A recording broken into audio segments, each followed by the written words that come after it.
I say a warm greeting to all of my friends. Apologize from the start. Uh, it appears that only in the night I change clothes straight to the bed clothes, so I'm not a show person as such. Apologize for that. We have a lot to do on the farm and from one to another. I have wanted it for some time to make a long or a horizontal beehive, and I was thinking for some time now. I had an opportunity. Is it successful or not? Probably time will tell, but for me it's the pleasure of experimenting. And not only, I want to show you something, and then what I've done, and then I'll have a little bit of a comment. So that's my horizontal hive. I cannot say it's a success or not. That's how I designed it, that's how I thought of it. I will be housing 2 colonies inside. There's like 34 frames full depth fitting inside, and I'll be putting a divider and have 2 families inside. I know that will be probably small for a family, and I have some plans to add a honey super on top. I'll show you how I plan to do that. So before I go any further, I just want to make a comment. All this material, with the exception of the legs and very little other, I have made from salvaging these skirting boards from a house I was working at. They're more than 100-year-old skirting boards, and I thought this doesn't deserve to be put on fire. They've changed all these skirting boards to new ones. I salvage on basically everything you see, including the landing board, is this material. I have joined it together, as you see, and I made even the top from these boards. That's how I've done it. The dear wife will show you around as I will open it up, and yeah, I'll have to see how that goes. If that would have survived 100 years or more, I think it just deserves to be given another chance.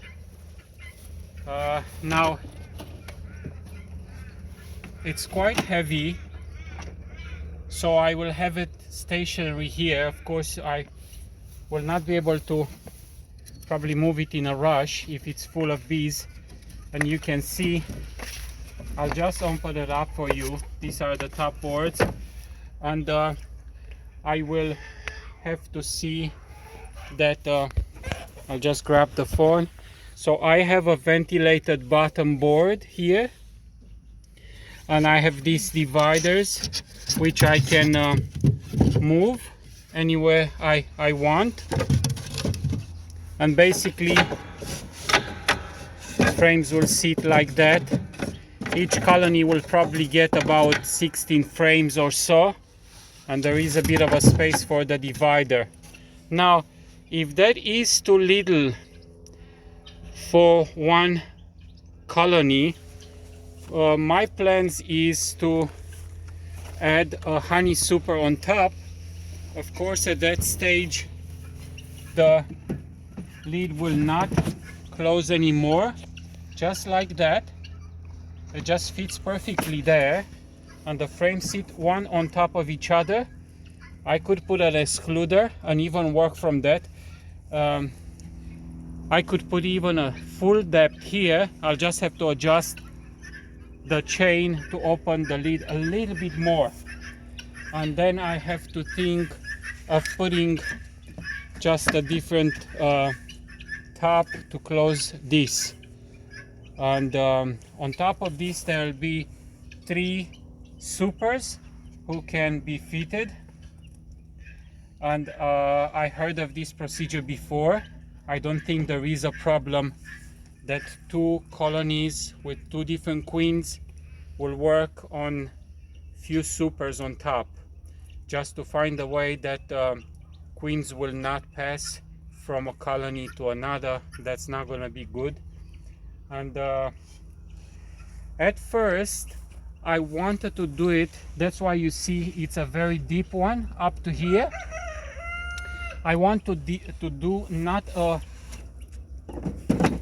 the regular full depth, but even further. And the only problem that I have put the bottom upwards to just fit the full depth is that I do not have an extractor for that sort of a depth frame. And even if I add another bit here, which I can take off in the extraction process, maybe that's another project for another time. But the bottom board is adjustable, so I can take it lower at any time I want. Of course, once you put the bees inside, it's not going to be that easy. And these are my noisy guinea fowl, by the way, very noisy.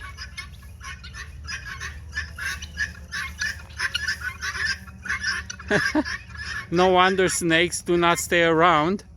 They're the best to keep the snakes away, and we really want them for that reason. Well, that's all kind of with my horizontal hive. All the best to you. God bless you.